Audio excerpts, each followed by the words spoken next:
नमस्कार देखने, सुनने और यहाँ उपस्थित मेरे साथियों, ऑर्गेनाइजर और तमाम पैनलिस्ट का मैं स्वागत अभिनंदन करता हूँ। 91.2 NIVA चलुदून की तरफ से मैं आपसे अनोखा अंकित बात कर रहा हूँ। मैं इस स्पेशल ओकेजन पर धन्यवाद करना चाहूँगा अस्तित्व ट्रस्ट का। जी, उन्होंने हमें ये मौका दिया कि हम एक टॉक यहाँ पर आयोजित कर सकें। साथ ही 91.2 NIVA छलुदून, जो कि NIEPVD संस्थान द्वारा संचालित और department of person with disabilities and ministry of social justice of empowerment के सौजन्य से ये कम्युनिटी रेडियो दिव्यांगजनों द्वारा और दिव्यांगजनों के लिए चलाया जा रहा है। आज है 20 फरवरी, यानी कि world day of social justice, और आज की जो थीम है renewed commitment of social justice and social development. और ये केवल एक इंक्लूसिव शब्द नहीं है या केवल इंक्लूसिविटी नहीं है, ये है डिग्निटी, सेफ्टी और इक्वल अपॉर्चुनिटी, खासकर उन लोगों के लिए जो मार्जिनाइज सेक्टर में काम करते हैं। मैं आज इस खुशी क्रच में मौजूद हूँ और मैं यहाँ से ये कहना चाहूँगा कि अस्तित्व फाउंडेशन मार्जिनाइज सेक्टर के साथ साथ महिलाओं के लिए भी कार्य करता है, एक सेफ स्पेस प्रदान करता है। मैं इस मौके पर धन्यवाद देना चाहूँगा दिल से प्रीति किरबत मैम का, जिन्होंने हमें ये इंक्लूसिव स्पेस प्रदान किया। मैं अब आप सभी का स्वागत कराना चाहूँगा, मैं आपसे रूबरू कराना चाहूँगा हमारे पैनलिस्ट का। मैं सबसे पहले स्वागत करना चाहूँगा दीपा कौशलम मैम का, जो कि मैनेजिंग ट्रस्टी हैं अस्तित्व ट्रस्ट की, एंड वो ग्राउंड लेवल पर महिलाओं और माइग्रेंट कम्युनिटी के लिए काम करती हैं। मेरे दूसरी पैनलिस्ट हैं गीता मैम, जो कि महिला सामर्थ्य से जुड़ी हुई हैं और पिछले 40 वर्षों से उत्तराखंड में महिलाओं के सशक्तिकरण के लिए काम कर रही हैं। ये प्रोजेक्ट डायरेक्टर के तौर पे इन्होंने महिला सामर्थ्य कार्यक्रम के लिए काम किया है। एंड मेरे last but not the least, मेरे आज के तीसरे गेस्ट हैं, तीसरे मेहमान हैं श्री त्रिलोचन भट्ट जी, जो पिछले 35 वर्षों से उत्तराखंड में जर्नलिज्म का काम कर रहे हैं। आजकल बात बोलेगी कि एक डिजिटल प्लेटफॉर्म के माध्यम से वो उत्तराखंड की तमाम समस्याओं और बातों को अपने प्लेटफॉर्म पर उठाते रहते हैं। मैं इसके साथ साथ धन्यवाद करना चाहूँगा तमाम मेरे साथियों का जो यहाँ पर उपस्थित हैं। तो इस बातचीत को, इस स्पेशल टॉक को जो कि सोशल जस्टिस के ऊपर है, मैं अपने तीनों पैनलिस्ट के साथ पहले सवाल के साथ जो मैं अपने तीनों पैनलिस्ट से लूँगा शुरुआत करता हूँ। सबसे पहले स्वागत हम करेंगे अपने तीनों पैनलिस्ट का। एंड मैम, एक एक करके हम आपसे ये जानना चाहेंगे कि आज जो सोशल जस्टिस डे है, इसके लिए आप क्या कहना चाहेंगे, क्या इम्पोर्टेंस है आज के दिन पर? मुझे लगता है कि हमको ये भी बात जरूर करनी चाहिए कि हमारी जो सामाजिक व्यवस्था है, पारिवारिक व्यवस्था है जिसमें हम रहते हैं, उसके अंदर जो विशेष आवश्यकता वाले लोग हैं उनकी क्या भूमिका है और उनका कितना सम्मान है, किस तरह से उनको देखा जाता है। वास्तव में मैं बहुत हार्श शब्दों में ये कह रही हूँ कि हमारे अंदर एक जानवरों की इंस्टिंक्ट होती है। जैसे जानवर होते हैं ना, कि वो क्या करते हैं कि जो कमज़ोर होता है उसको छोड़ देते हैं और जो तंदुरुस्त होते हैं उनको आगे ले जाते हैं। उनके टाइम पर वो जब जंगल में सर्वाइवल का प्रॉब्लम होता है तो वो सर्वाइव करने के लिए सब करते हैं। लेकिन हम जो इंसान बन गए हैं, इंसान के तौर पर समाज के अंदर रह रहे हैं और हमने अपना एक समाज बनाया हुआ है, परिवारों के अंदर रह रहे हैं, हमारे अंदर वो जो इंस्टिंक्ट है ना जानवरों की, वो गई नहीं है अभी। हमारे पास में अगर कोई विशेष आवश्यकता वाला बच्चा आ जाता है तो पहले तो हमारे मुंह से हाय निकलता है उस बच्चे को देख के। हम उसको एक्सेप्ट ही नहीं कर पाते, स्वीकार ही नहीं कर पाते। तो जब सामाजिक तौर पे, पारिवारिक तौर पे हमारे अंदर स्वीकृति ही नहीं है, तो फिर उस पे धार्मिक तौर पे भी अगर देखा जाए, क्योंकि इंसान ही धर्म बनाता है, तो उसमें भी उनके उतना सम्मान जितना एक सामान्य व्यक्ति का है वो आज भी हमको नहीं दिखाई देता है। जिस तरह, हालांकि जितने विशेष आवश्यकता वाले लोग हैं वो लोग किसी से कोई कम नहीं है, उन्होंने अपने आप को प्रूव किया है। लेकिन क्या है कि बाकी लोग अगर 100% मेहनत 50% मेहनत करेंगे तो वो खुद को प्रूव कर लेते हैं। इन लोगों को 150% मेहनत करनी पड़ती है, तभी अपने को प्रूव कर पाते हैं। और तभी भी उनको बहुत तरीके की समस्याओं का सामना करना पड़ता है, हीन दृष्टि का सामना करना पड़ता है, लोगों की नज़रों का सामना करना पड़ता है, लोगों के बोलों का सामना करना पड़ता है। माने उनको अपने सम्मान के लिए, अपनी प्रतिष्ठा के लिए जगह जगह में लड़ाई करनी पड़ती है, परिवार के अंदर, परिवार के बाहर, और हर स्पेस पे, सार्वजनिक जितने भी जगह होती है वहाँ पर।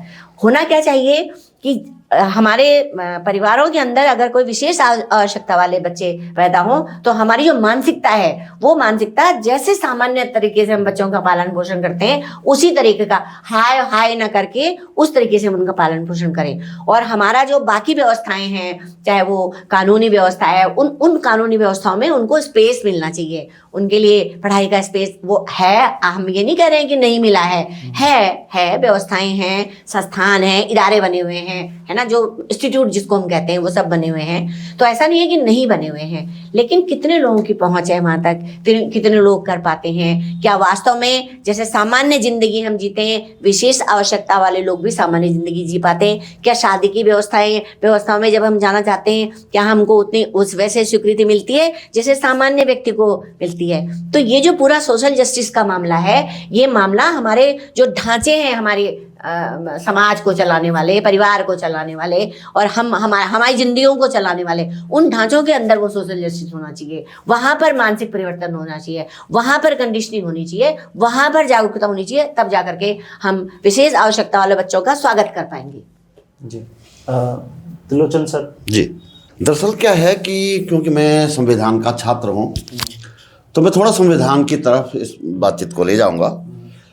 समता और समानता जो विशेष ज़रूरत वाले लोगों के लिए भी है, अलग से कोई व्यवस्था नहीं है, लेकिन इस आर्टिकल में जो हमारा मूल्य है, संवैधानिक मूल्य है, समानता और समता का।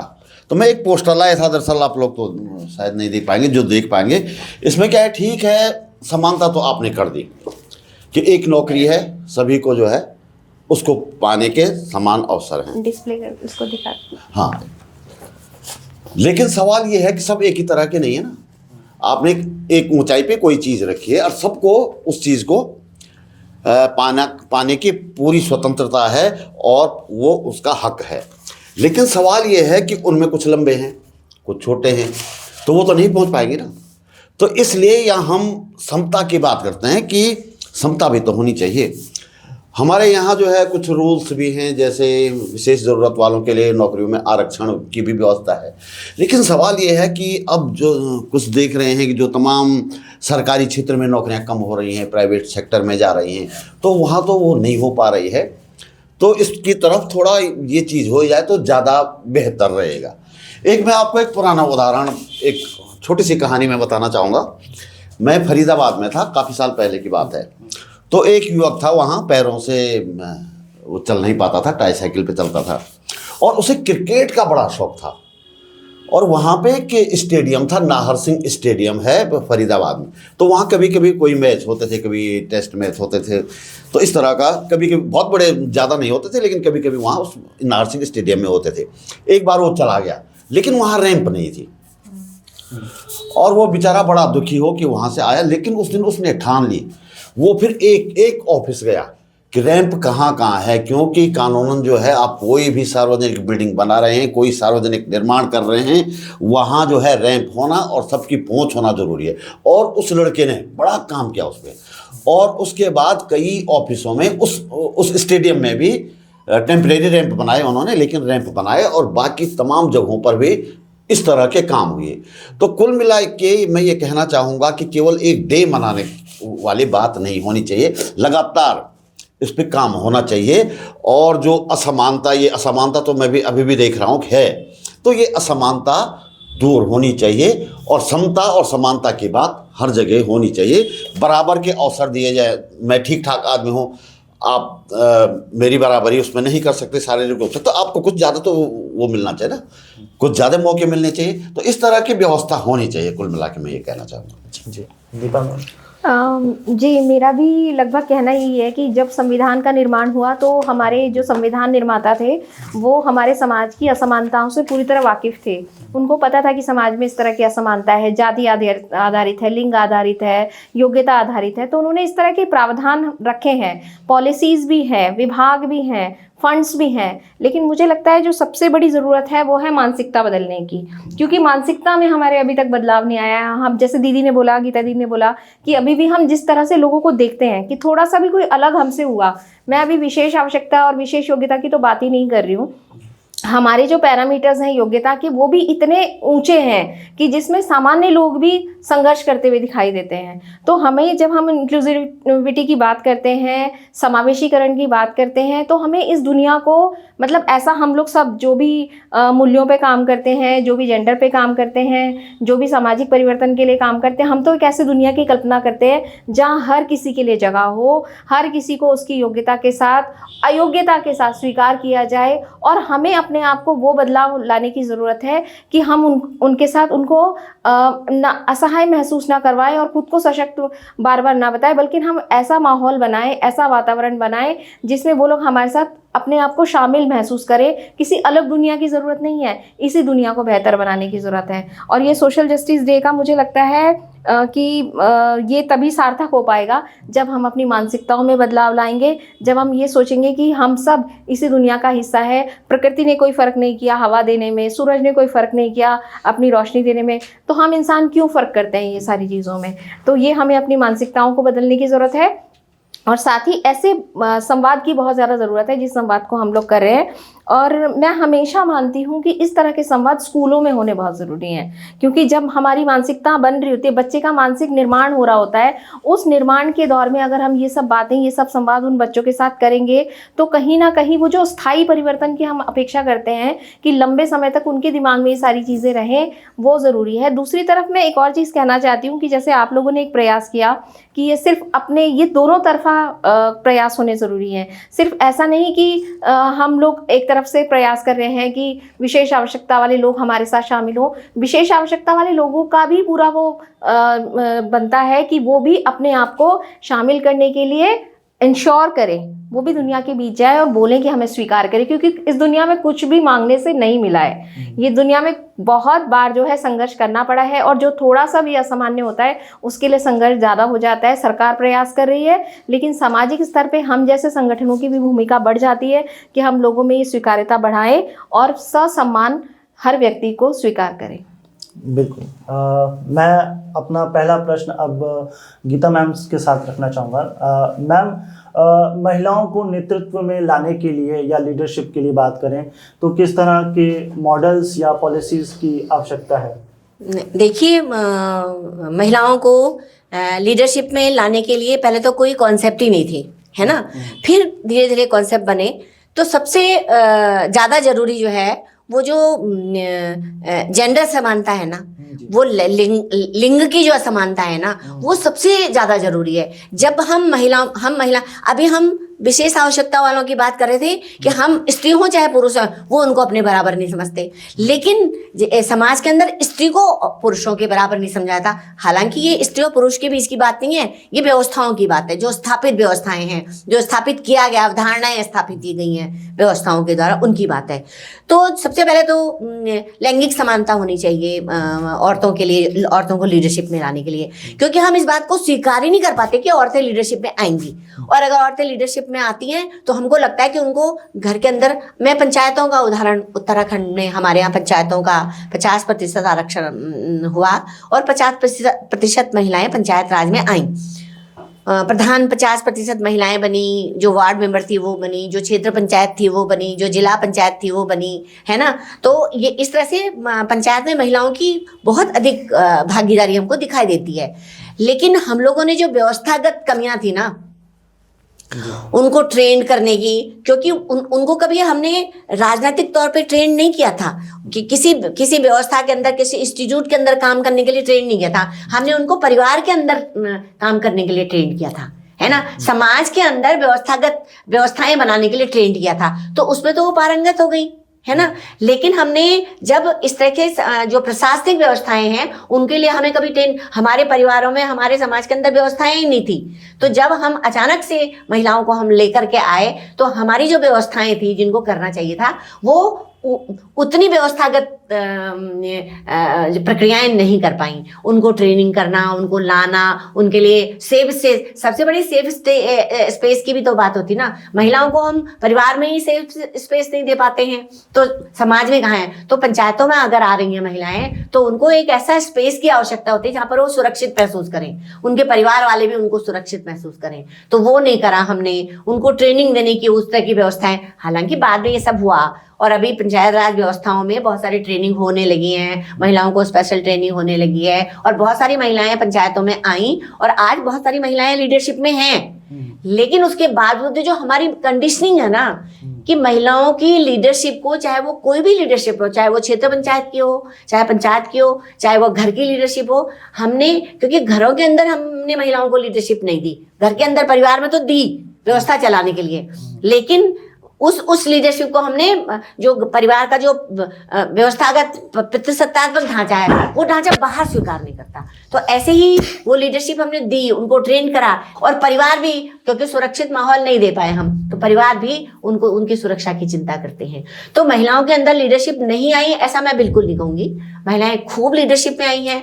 ये भी है कि जिस हिसाब से हमने बदनामी करी महिलाओं की, तो महिलाएं लीडरशिप में नहीं आई, प्रधानपति बन गए, अलाने बन गए, फलाने बन गए, उस हिसाब से जब महिलाएं लीडरशिप में आई, हमने तो केस स्टडीज नहीं लिखी ना, सफल वाली केस स्टडीज हमने उतनी अच्छी तरह से लोगों के सामने नहीं परोस पाए ना, जो जितनी हमने असफलता वाली केस स्टडीज परोसी और उनको हमने आराम से स्वीकार करा और हमने स्त्री पुरुष दोनों ने मिलकर के उसकी मजाक उड़ाई, है ना।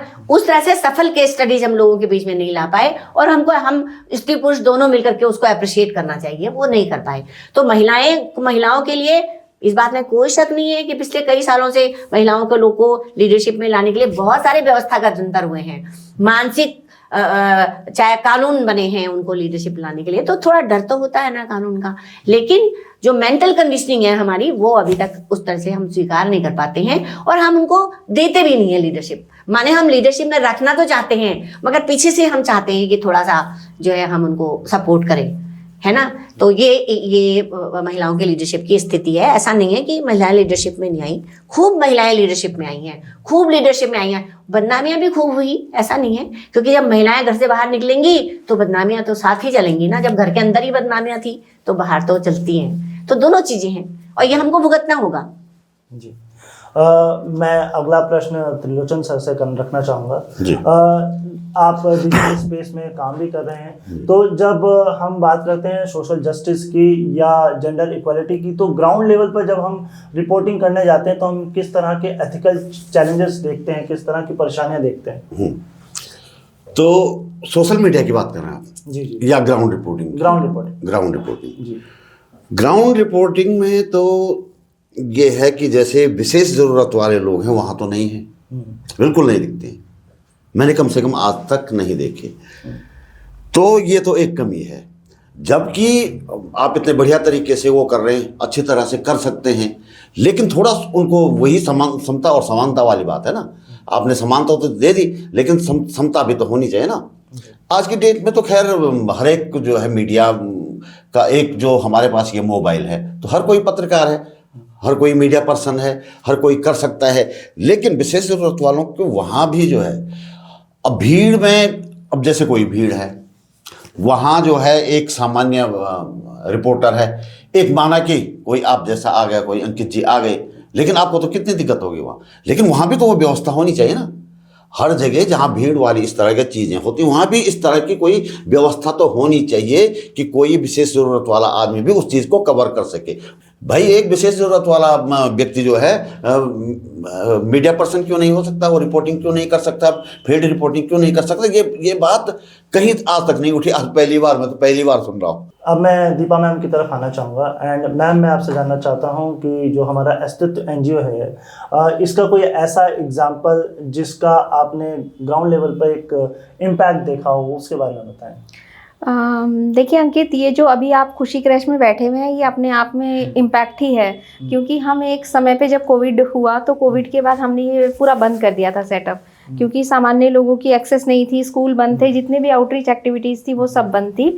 लेकिन फिर क्या हुआ कि हमें इन बच्चों की माँओं के फ़ोन आने लगे और उन्होंने बोला कि आप दोबारा से क्रैच शुरू कीजिए, हमें काम शुरू करना है और हम काम बच्चों को नहीं छोड़ पा रहे हैं। तो उस समय तक हमें लगता था कि जब हम बंद कर देंगे तो कुछ ना कुछ इंतज़ाम महिलाएं कर ही लेंगी, लेकिन क्योंकि एक ऐसा तबका था कि जो आम लोगों से थोड़ा सा अलग है, जो वीकर सेक्शन है, जो आर्थिक रूप से थोड़ा सा कमज़ोर है, सामाजिक रूप से कमज़ोर है, तो ऐसे कमज़ोर तबके के लिए मुझे लगता है आज भी व्यवस्थाएं वैसी नहीं है जैसी होनी चाहिए। तो हमें पुनः इसके बारे में सोचना पड़ा। हमने क्राउड फंडिंग किया, क्राउड फंडिंग से हमने 1.5-2 लाख रुपए रेस किया और फिर हमने इसको शुरुआत की। तो ये एक मुझे लगता है कि एक सामान्य काम की तरह नहीं है। देखने में बाहर से ऐसा लगता है कि क्रैच है जहाँ पे बच्चे आते हैं और सुबह आते हैं, शाम को चले जाते हैं, लेकिन जब आप इसकी गहराई में जाएंगे तो ये उन माँओं को मदद कर रहा है जो घरों में काम करती हैं, उन लोगों को मदद कर रहा है जिनके घरों में वो काम करती हैं। क्योंकि अगर वो अपने बच्चे को यहाँ फ्री छोड़ के जा रही हैं तो वो बहुत आराम से काम कर पा रही हैं, फ्री माइंड होके काम कर पा रही हैं, क्वालिटी दे पा रही हैं अपने काम में और इनकम भी अच्छी कर पा रही हैं। इसके साथ साथ उनके जो भाई बहन हैं उनको मदद कर रहा है, क्योंकि जब बच्चा छोटा घर पे होता है तो अक्सर क्या होता है कि या तो बड़ी बहन या बड़े भाई की स्कूल छुड़वा दिया जाता है कि आप छोटे भाई को देखो या छोटी बहन को देखो। तो उस स्थिति में जो सिबलिंग है उसकी पढ़ाई भी प्रभावित होती है।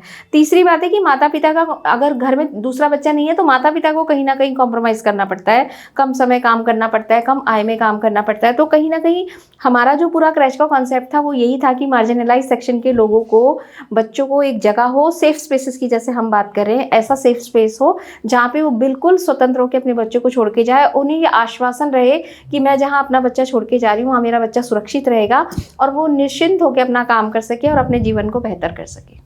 जी हाँ जी, एक सवाल ये जरूर पूछो कि अस्तित्व एनजीओ के बारे में, हम उसी को लेके मेन शुरू कर रहे हैं ना। जी जी जी तब जी मैम, दूसरा प्रश्न मेरा ये रहेगा कि आप हमारे देखने सुनने वालों सबको थोड़ा अस्तित्व फाउंडेशन के बारे में बताएं। जी, तो ऐसे देखने में लगता है कि हम लोग बच्चों के लिए काम कर रहे हैं, लेकिन देखा जाए तो अस्तित्व की शुरुआत जो थी वो महिलाओं के साथ हुई थी, महिलाओं के लिए काम करने के लिए हुई थी। ये जो एक एक्टिविटी हम क्रैच की देखते हैं ये महिलाओं को सहयोग करने के लिए अवश्य है, लेकिन जो हमारा मुख्य काम था वो महिला हिंसा के खिलाफ था।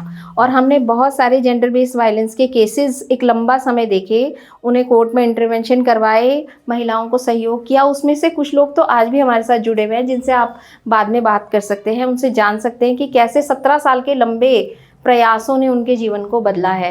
तो ये कोई 1 या 2 साल की कहानी नहीं है, ये पूरे 18 सालों की कहानी है, जिसे जब आप लोगों को मिलेंगे तो आप जानेंगे। पहली चीज़ तो ये है, बच्चे क्योंकि महिलाओं के जीवन का एक बहुत महत्वपूर्ण हिस्सा होते हैं और अक्सर महिलाएं कहती है कि अगर कोई हमारा बच्चा देख लेता तो हम काम कर पाते, अगर मेरे बच्चे के लिए कोई जगह हो जाती तो मैं कुछ बेहतर कर पाती। तो ये क्रैच हमने इसीलिए खोला था कि महिलाओं को वो जो एक बाधा रोकती है ना बच्चों के लिए, वो उस बाधा से मुक्त हो जाएं और वो निश्चिंत होकर, चाहे वो अपना काम करना चाहती हैं, अपने स्किल बढ़ाना चाहती हैं, बेहतर ज़िंदगी चाहती हैं या अपने बड़े बच्चों को मदद करना चाहती हैं, तो वो उसको कर पाएँ और अपनी योग्यता को साबित करके वो अपनी ज़िंदगी को लगातार बेहतरी की तरफ ले जा सकें। तो ऐसा हमारा प्रयास था। और बहुत सारे हमारे यहाँ पे एकल महिलाओं के भी बच्चे आते हैं जो अपने रिश्तों में नहीं हैं या वो जो अलग हो चुकी हैं, अपने पार्टनर्स के साथ नहीं रहती हैं या अपने परिवार के साथ नहीं रहती है। तो हम पूरा प्रयास करते हैं कि हम उन्हें एक सेफ स्पेस दे पाएँ, उन्हें वो जगह दे पाएँ जहाँ पे आके वो अपना सुख दुख कह पाएँ, अपनी बात कह पाएँ। अगर उन्हें कोई कानूनी मदद चाहिए तो वो हम दिलवा पाएँ, अगर उन्हें कोई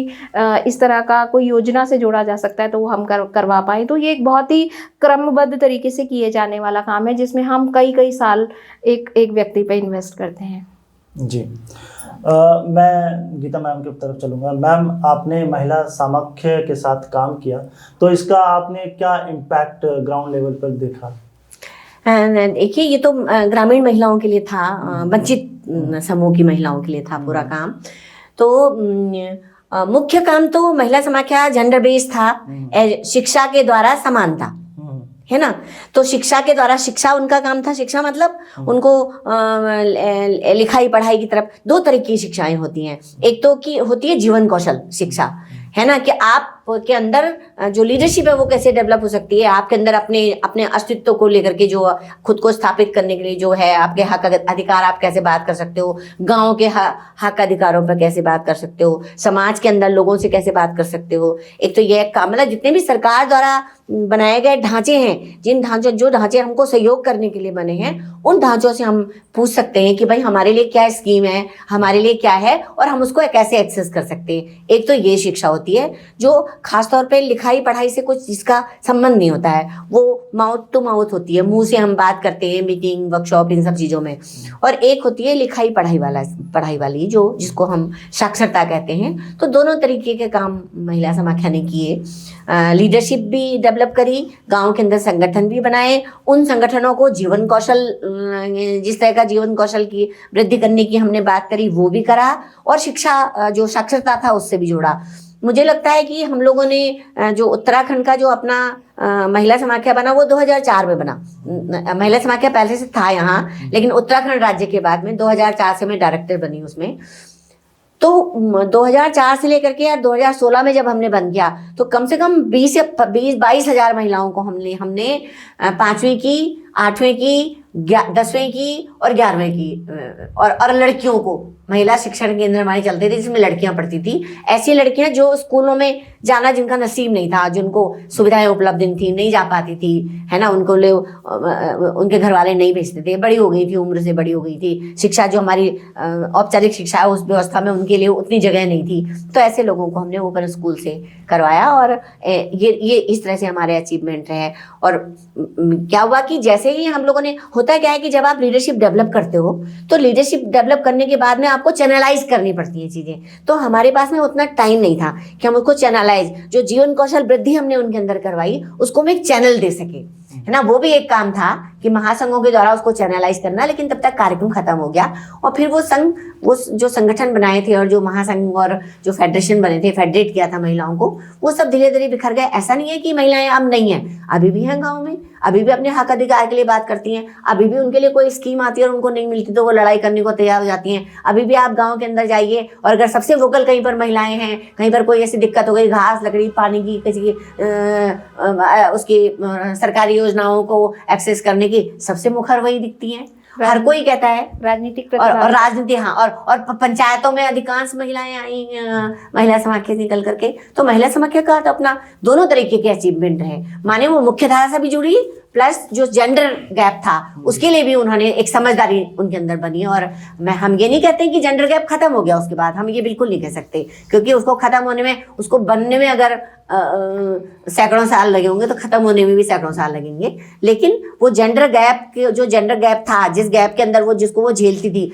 उसकी समझदारी उनके अंदर विकसित करी और उसके लिए वो खड़ी रहती हैं कि भाई हमारे साथ ऐसा नहीं होना चाहिए, हमको ये इसलिए नहीं मिलना चाहिए, इसलिए मिलना चाहिए, हमारा अधिकार है, हम इस समाज का हिस्सा हैं, इस परिवार का हिस्सा है, इस देश का हिस्सा है। तो ये तो महिला समाख्या की बहुत बड़ी अचीवमेंट रही। और सरकार के अंदर जो जितने भी जेंडर बेस्ड स्कीम चली हैं वो सारी की सारी महिला समाख्या को, मतलब महिला समाख्या उनकी न्यू में है। जी, मैं त्रिलोचन सर के पास चलूँगा। सर, आप डिजिटल स्पेस में काम कर रहे हैं, अपना खुद का प्लेटफॉर्म चला रहे हैं, तो मार्जिनाइज्ड सेक्टर की क्या आवाज़ है सोशल मीडिया या केवल एक नॉइज़ ही क्रिएट कर रहा है? न, बहुत कम आवाज़ है, बहुत कम है। और जो आप शोर की बात कर रहे हैं तो इसके दोनों पहलू हैं, कुछ सकारात्मक पहलू भी हैं। और सकारात्मक पहलू तो जो मैंने बताया था कि पहले तो स्पेशल कोई रिपोर्टर होते थे, फिर वो रिपोर्ट लिखते थे और फिर वो छपती थी, फिर लोग पढ़ते थे।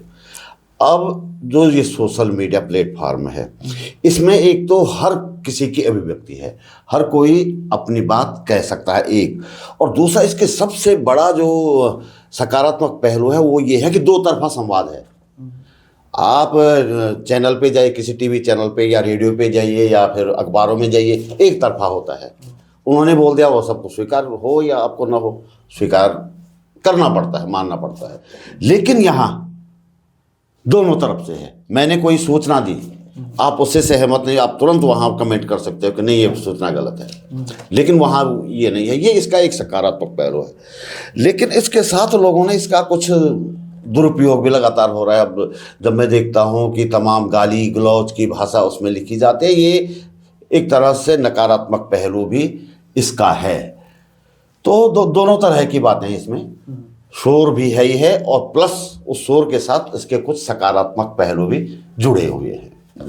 जी ये सवाल मेरा आप तीनों के लिए है कि दिव्यांगताओं के लिए, दिव्यांगजनों के लिए एम्प्लॉयमेंट के लिए हमें किस तरह की, जो इंक्लूसिव एम्प्लॉयमेंट है उसके लिए हमें किस तरह की चीज़ों की ज़रूरत है, या पॉलिसीज़ की ज़रूरत है, या बातों जिस पर हम ध्यान केंद्रित कर सकते हैं? दीपा मैम। जी, तो मुझे लगता है कि ये काफ़ी हद तक पॉलिसी की बात है और सरकार के ऊपर काफ़ी बड़ी जिम्मेदारी है। लेकिन जैसे कि अभी बात हो रही थी और दीदी ने भी बोला कि सरकारी नौकरियां लगातार कम हो रही हैं, हम प्राइवेट सेक्टर की तरफ जा रहे हैं, कॉरपोरेट सेक्टर की तरफ जा रहे हैं, बहुत सारे बिजनेस इनिशिएटिव शुरू हो रहे हैं, बहुत सारे स्टार्टअप शुरू हो रहे हैं। तो अभी मुझे लगता है कि उस जो बदलाव की तरफ जो हम देखते हैं, उस बदलाव के स्पेस में हम किस तरह से विशेष आवश्यकता वाले लोगों को शामिल करेंगे, उसमें अभी बहुत ज़्यादा कुछ सकारात्मक पहल दिखाई नहीं देती हैं। तो जैसा कि मैं लगातार मैं चाहे जेंडर की बात हो, चाहे कोई भी संवाद हो, मुझे लगता है वो स्कूलों से शुरू होना बहुत ज़रूरी है। तो जीवन कौशल के जितने भी प्रशिक्षण अगर स्कूलों में शुरू किए जाते हैं तो वहाँ कहीं ना कहीं ये बात होनी ज़रूरी है, और हम अपने बच्चों को, अपनी आने वाली जनरेशन को इस कदर जिम्मेदार बनाएं कि वो ये सोच के चले कि हमारे समाज में ऐसे लोग हैं और हमें जब भी कोई शुरुआत करनी है तो उनको शामिल करके चलना है। हम सिर्फ योग्य लोगों को जोड़ के काम शुरू कर देंगे, योग्य लोगों के साथ बिजनेस करेंगे, योग्य लोगों के साथ ही हम वो करेंगे, तो जो थोड़ी सी अलग आवश्यकता वाले लोग हैं वो कहाँ जाएंगे? उनके लिए हम कोई अलग प्लेनेट तो क्रिएट नहीं करेंगे ना। हमें तो हमारे को कहीं ना कहीं सरकार को भी इस पॉलिसी लेवल पे इन चीज़ों को शामिल करने की ज़रूरत है, करिकुलम में भी शामिल करने की ज़रूरत है कि हमारी दुनिया में उन लोगों को उतना ही इंक्लूसिव एक माहौल मिले और उनको शामिल किए जाने की भी आवश्यकता है। साथ ही मुझे लगता है कि कभी कभी ऐसा होता है कि जब तक दबाव नहीं बनता है, जब तक कोई नीति नहीं बनती है, जब तक फोर्सिबली आप किसी चीज़ को इंश्योर नहीं कराते हैं, तब तक वो चीज़ें प्रैक्टिस में नहीं आती हैं। जैसे कॉर्पोरेट सेक्टर की बात करें तो ये अनिवार्य होना चाहिए कि इतने प्रतिशत आपके सेक्टर में भी लोग शामिल हों।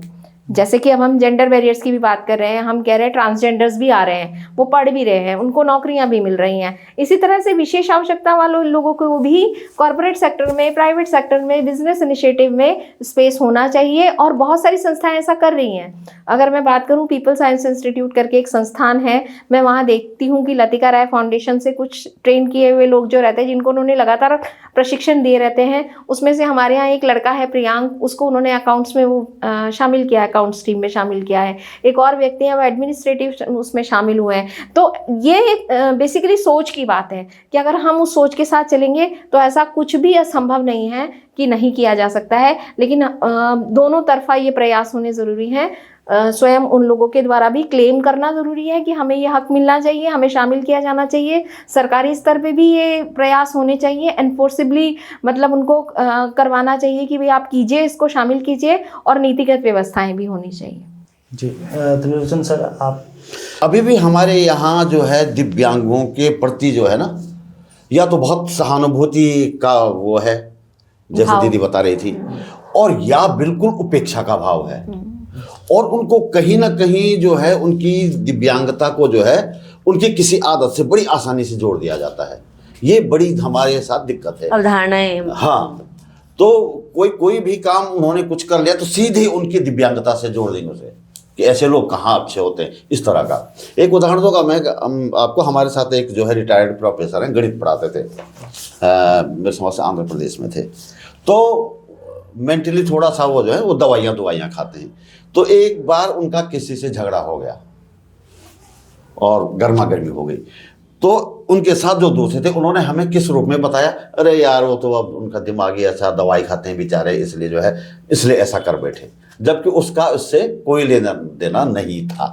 उनकी जो बीमारी है उसका इस झगड़े से कोई लेना देना ही नहीं था, वो झगड़ा हो गया, लेकिन उन्होंने उनकी इस कमी से जोड़ दिया, उसको सीधे सीधे कनेक्ट कर दिया। तो इस तरह के अभी भी जो है ना समाज में इस तरह की धारणाएं हैं दिव्यांगजनों को लेके। जिनके घर में है वो तो अलग तरह का है, लेकिन जिनके घर में ऊपर वाले की कृपा से ऐसा कुछ नहीं है, वो उनको बहुत ही हेय दृष्टि से देखते हैं। ये हमारे समाज में आज भी एक बहुत बड़ी कमी है। जी, आप सभी को नमस्ते। मेरा नाम है पाठक है। मैं पूछना चाहता हूँ, जो ये संगठन अस्तित्व संगठन है, जो मतलब बहुत समय से कार्य कर रहा है। तो जैसे अभी दीपा मैम ने कहा कि विशेषकर ये महिलाओं के लिए काम करता था, कई कानूनी लड़ाई लड़ा, लेकिन जो जिनके खिलाफ लड़ा गया, तो क्या उनके घर से आपको कभी धमकी मिली? जी, बहुत धमकियाँ मिली, बहुत लोग आके यहाँ लड़ाई भी करते हैं और कई बार कानूनी लड़ाई भी लड़नी पड़ी। और मुझे लगता है कि वो एक स्वाभाविक सा काउंटर था, वो होना ही था, क्योंकि जब भी आप किसी के पक्ष में खड़े होगे तो दूसरे व्यक्ति को लगेगा कि आप मेरे विपक्ष में हो, और उसका एग्रेशन भी वहीं से निकल कर आता है फिर। तो हमने उसको कई बार थोड़ा सख्ती से भी हैंडल किया, कानूनी रूप से भी मदद ली, तो उन लड़ाइयों की हम लोग काफ़ी आदी हैं, तो हमारे लिए वो सामान्य बात है। मैं एक और क्वेश्चन था जी। जैसे मतलब आपने कई मतलब कार्य किए, तो उसमें कोई आपके पास एक उदाहरण है मतलब कि जिनके जीवन में आप लोग की वजह से मतलब बदलाव आया है? बहुत सारे उदाहरण हैं, और एक तो यहीं बैठी है शिवानी हमारे साथ है, आपको मौका मिला तो आप इनसे बात कीजिएगा। हाँ, ये सेकंड जनरेशन है, मतलब इनकी मम्मी को हमने सहयोग किया था, आज ये पढ़ लिख के और फैशन डिज़ाइनिंग करके अपने पैरों पे खड़ी हो गई हैं। उस समय ये सिर्फ 6 साल की थी, जब 6 या 7 साल की थी जब हमने इनके परिवार को सहयोग किया था। तो हमें बहुत खुशी होती है कि ये एक लंबी लड़ाई होती है, लेकिन परिणाम आते हैं और सुखद परिणाम आते हैं। हमारे सामने अस्तित्व की एक जो सफल केस स्टडी है वो दीपा खुद है। ये अस्तित्व में है, ये खुद सर्वाइवर है, ये इसने खुद डोमेस्टिक वायलेंस बहुत झेला।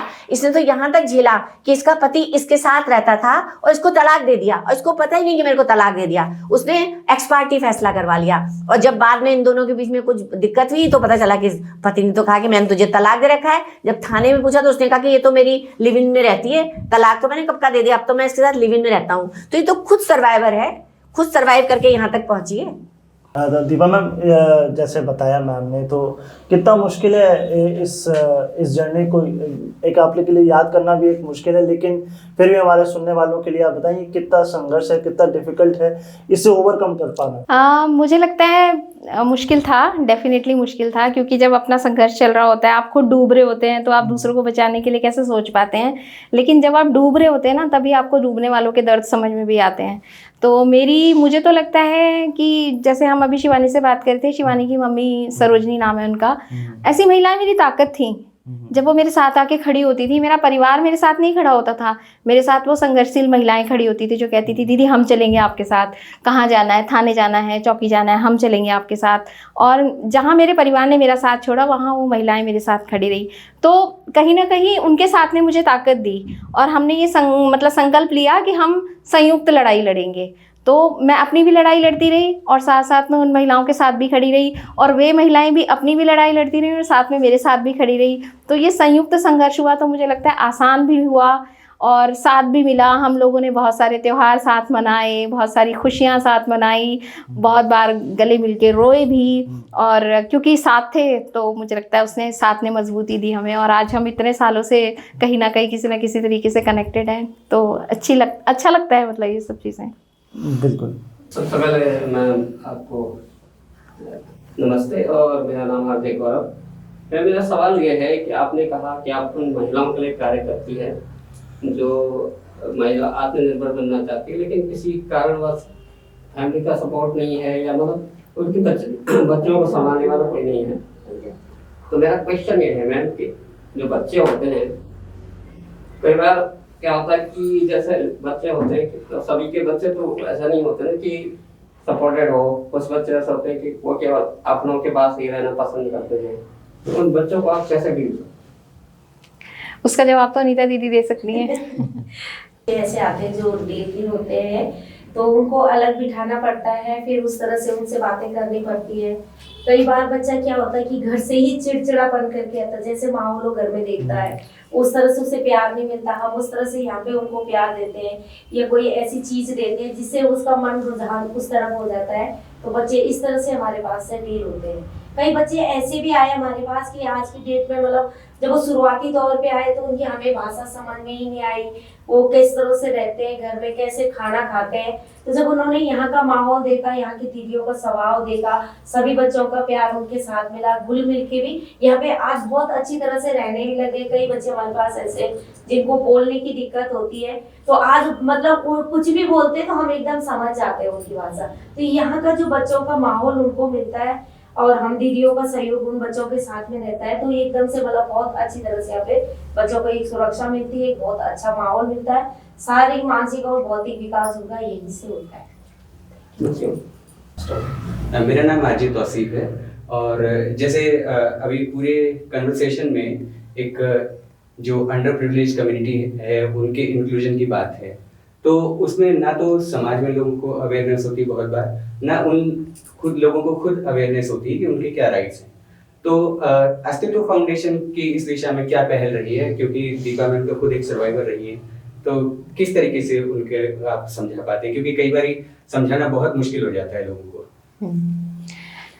तो थैंक यू तौसीफ आपके सवाल के लिए। तो ये मुझे लगता है जब हम इस तरह के प्रयास कर रहे तो दो तीन तरफा प्रयास होते हैं। एक तरफ तो जैसे आपने कहा कि प्रावधान इस तरह के हैं, कुछ पॉलिसी हैं, कुछ एंटाइटलमेंट्स हैं, उससे उनको जोड़ा जाता है ताकि वो अपने सामाजिक और आर्थिक पक्ष को मजबूत कर सकें। और जो मनोवैज्ञानिक रूप से संघर्ष की बात है कि मनोवैज्ञानिक जो लड़ाई वो लड़ रहे होते हैं, उसमें लगातार हम उनके साथ संवाद करते हैं, लगातार बातचीत करते हैं और उनको हम ये विश्वास दिलाते हैं कि आप कर सकते हैं आप। और मुझे लगता है कि जो सफलता की कहानी की, जैसे दीदी ने भी एक बात बोली थी कि वो कहानियाँ सामने आनी बहुत ज़रूरी है।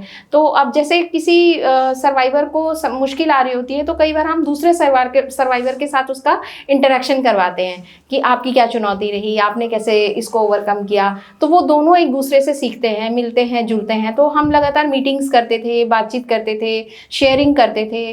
तो उन शेयरिंग से काफ़ी जो दूसरे सर्वाइवर होते थे, नए सर्वाइवर होते थे, उनको हौसला मिलता था।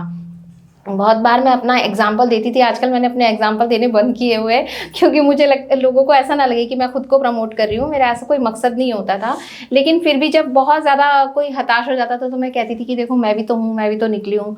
तो तब वो कहते थे कि आप तो पढ़ी लिखी हैं, आपने तो अपने पैरों पे खड़ी हैं, इसलिए। तो संघर्ष तो हर स्तर पे मेरे लिए भी था, लेकिन कहीं ना कहीं उनको ये बताना कि नहीं, मैं भले ही पढ़ी लिखी थी लेकिन मेरे लिए भी उतना ही मुश्किल था इस समाज में। और जब मैं आपको कह रही हूँ कि मैं कर सकती हूँ तो आप भी कर सकते हो, तो हौसला उन्हीं के अंदर से जगाना और उनको ये विश्वास दिलाना कि ये संभव है, वो एक काफ़ी लंबा काम है। और मुझे लगता है कि प्रेम और करुणा, ये दो ऐसे माध्यम हैं, चाहे वो क्रैश के बच्चों की बात हो, चाहे महिलाओं की बात हो, उन्हें उस प्रेम से प्रेम में विश्वास बनाए रखना, उस करुणा में विश्वास बनाए रखना कि अपने साथ अन्याय नहीं होने देना है, किसी और का भी अन्याय नहीं करना है। तो ये थोड़ी लड़ाई, मुश्किल लड़ाई है, लेकिन इसमें सफलता तो मिलती है।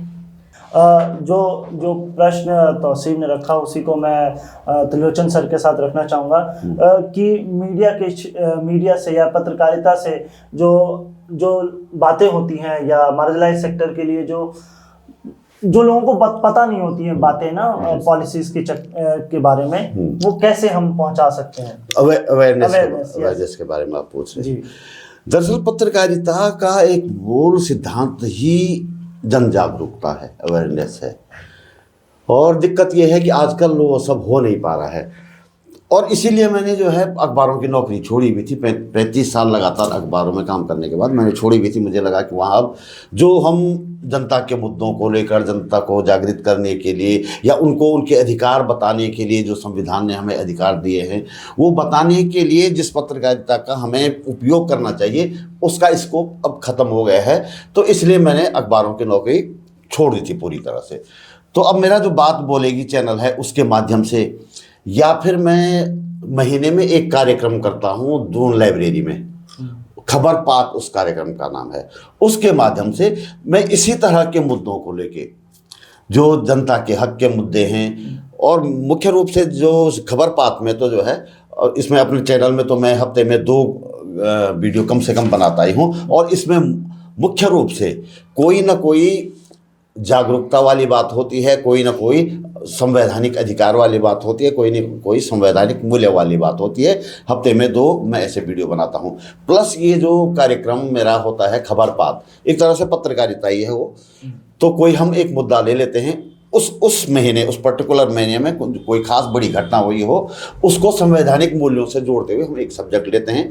उस सब्जेक्ट का कोई किसी वक्ता को बुला देते हैं जिसको उस सब्जेक्ट की जानकारी हो। जैसे कि पिछली बार दीपा जी को हमने बुलाया था, वो महिलाओं के अधिकारों का, महिला अपराधों का मामला था। तो उस पर हम काम करते हैं। फिर इसी तरह का एक वो होता है। तो मैं लगातार इसके माध्यम से पत्रकारिता का इस्तेमाल इस तरह से जन जागरूकता के लिए कर रहा हूँ। लेकिन जो मेन स्ट्रीम और तमाम जो सोशल मीडिया पे भी कई लोग हैं जो इस काम को कर रहे हैं, लेकिन जो मेन स्ट्रीम मीडिया में थोड़ा सा आजकल हमें निराशा होती है, वहाँ नहीं हो पा रहा है। मेरा अंतिम प्रश्न आप सभी से ये रहेगा कि आने वाला वक्त या 1 साल, क्योंकि हम अगले साल फिर सोशल जस्टिस पर जुड़ेंगे, तो हम किन पॉजिटिव बातों को, चाहे वो संस्थान के लेवल पर हो या पॉलिसी के लेवल पर हो या कम्युनिटी या सोसाइटी के लेवल पर हो, जो हमें देखनी चाहिए, जिस पर हम आगे आकर जब अगली बार जुड़ें तो वो एक पॉजिटिव चेंज हमको नजर आए। दीपा मैम जी, तो मुझे तो लगता है कि यहाँ से शायद आज इस कार्यक्रम से हम भी आपस में एक रिश्ता बना रहे हैं और कहीं ना कहीं हम संयुक्त प्रयास कर सकते हैं। आप सुझाव दे सकते हैं कि हम कैसे अपने काम में इन चीज़ों को शामिल कर सकते हैं और साथ ही आप हमें शामिल कर सकते हैं अपने कार्यक्रमों में। तो हम एक वैसे भी सामाजिक सहयोग का कार्यक्रम चला ही रहे हैं, हम हक अधिकारों की बात कर ही रहे हैं, तो उन बातों में कैसे विशेष आवश्यकता वाले लोगों की बातें शामिल हो, कैसे वो सारे हक अधिकार शामिल हों, कैसे जन जागरूकता बढ़े, उसके संयुक्त प्रयास हम दोनों तरफ से करना चाहेंगे। और मुझे लगता है कि मैं तो किसी भी कार्यक्रम को एक माइलस्टोन की तरह से देखती हूँ, तो आज के कार्यक्रम को मैं ऐसे ही देख रही हूँ कि हम एक संयुक्त रिश्ते की तरफ जाएंगे और हम दोनों तरफ से, आपके संस्थान की तरफ से भी और हमारी तरफ से भी, हम ऐसा प्रयास करेंगे जिसमें हम डिग्निटी की बात करें, जिसमें हम सेफ्टी की बात करें, हम इंक्लूसिविटी की बात करें। और अगर कहीं हम दोनों संयुक्त रूप से साथ में कुछ जुड़ के काम कर सके, अस्तित्व भी और आपका संस्थान भी, तो हमें बहुत खुशी होगी। और इस मूल्य के साथ ही हम लोग आगे बढ़ेंगे कि दुनिया सबके लिए है और हम सबके लिए हैं। जी गीता मैम।